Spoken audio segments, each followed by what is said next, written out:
କଳା ନା ଧଳା ଦିବସ ପାଳନ କରୁଛେ ଅଲାଜୁକ ହେଇଯାଇଛନ୍ତି। ନରେନ୍ଦ୍ର ମୋଦି ତ ପ୍ରଧାନମନ୍ତ୍ରୀ ଗୋଟେ ଅଲାଜୁକ ହେଇଯାଇଛନ୍ତି। ଆଉ ତାଙ୍କ କର୍ମୀମାନେ ମଧ୍ୟ ହେଇଯାଇଥିଲେ। ତମେ ତ ଶାସନକୁ ଆଇଲ, ଭାରତ ଶାସନ ବାହାର ଗ୍ରହଣ କଲ। ଏଠି ତ ଶାସନ ବାହାର ସ୍ୱପ୍ନରେ ଆଶା ନଥିଲା କଲ। ଫେର କ'ଣ କଳା ଦିବସ ଧଳା ଦିବସ ପାଳନ କରୁଛେ? ଲୋକ ସେବା କର। ଦରଦାମରେ ବଲୁ ଆମେ। ନରେନ୍ଦ୍ର ମୋଦି ବିଦେଶ ଭ୍ରମଣ କରୁଛ, ତମେ ଆମକୁ ଦେଖାଉଛ।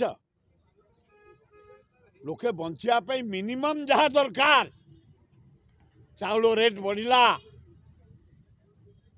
ଅଟା ରେଟ୍ ବଢ଼ିଲା, ମଇଦା ରେଟ୍ ବଢ଼ିଲା, ଚୁଡ଼ା ରେଟ୍ ବଢ଼ିଲା, ଡାଲି ରେଟ୍ ବଢ଼ିଲା, ତେଲ ରେଟ୍ ବଢ଼ିଲା, ଘିଅ ରେଟ୍ ବଢ଼ିଲା, ପନିପରିବା ସାରୁ 100, ପୋଟଳ 150, ବିମ୍ 250, ଜହ୍ନି 100, ପିଆଜ 90। ଆମେ ମଲୁ, ତମେ କଳା ଦିବସ ପାଳନ କରିଛ, ତମେ ଦେଖାଉଛ। ତମେ ତ ଧଳା ଦିବସରେ ଜନସାଧାରଣ ବସାଇଲେ। ଭାରତ ଶାସନ ତମ ଉପରେ, ତେବେ ଭାରତର ପ୍ରଧାନମନ୍ତ୍ରୀ, ଏଠି ତ ମୋହନ ମାଝୀ ମୁଖ୍ୟମନ୍ତ୍ରୀ। କାହିଁ ଆମେ ମରୁଛୁ ଦରଦାମରେ? କ'ଣ କରୁଛ ତମେ? ମାସେ ହେଇଗଲା ଶାସନ ଦାୟିତ୍ୱ ନେବା, ଦରଦାମରେ ଆମେ ମରୁଛୁ। ତମେ କଳା ନା ଧଳା ଦିବସ ପାଳନ କରୁଛ? ଶାସନ ଦାୟିତ୍ୱ ନେଲ 15-20 ଦିନ ହେଲାଣି। ଓଡ଼ିଶାରେ ଭାରତ ବର୍ଷର ଦରଦାମ କଣ୍ଟ୍ରୋଲ କର।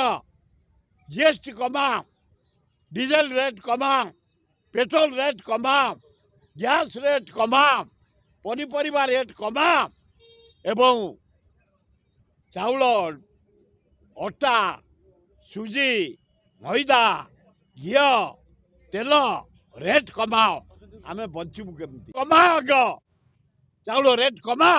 ଏଟିଏମ୍ରେ ଦବ କି ଆମ ଘରେ ଦବ, ଆଗ କମାଅ, ପହଞ୍ଚାଅ। ଆମ ଦାୟିତ୍ୱ ନେଇ କଳା ଦିବସ ଦେଖାଉଛ ତମେ ଆମକୁ। ଧଳା ଲଜ୍ଜା, ଘୋର ଲଜ୍ଜା। ତୁରନ୍ତ ପ୍ରଧାନମନ୍ତ୍ରୀ ମୁଖ୍ୟମନ୍ତ୍ରୀ ନରେନ୍ଦ୍ର ମୋଦି ମୋହନ ବାବୁ ରିମୁଭ୍ କର, ଦରଦାମ କଣ୍ଟ୍ରୋଲ କର, ଆମକୁ ବଞ୍ଚିବାକୁ ଦିଅ।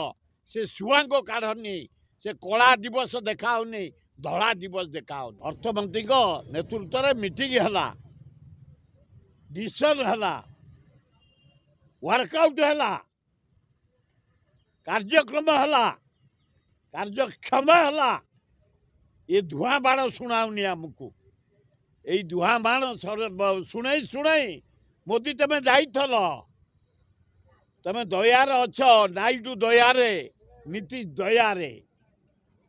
ରାହୁଲ ଗାନ୍ଧୀ ମାଡ଼ି ଆଇଲାଣି 50ରୁ 100, 200ରୁ 223 ଇଣ୍ଡିଆ ମେଟ। ତମେ ଆଉ ମୋଦି ପ୍ରହସନ କରନି।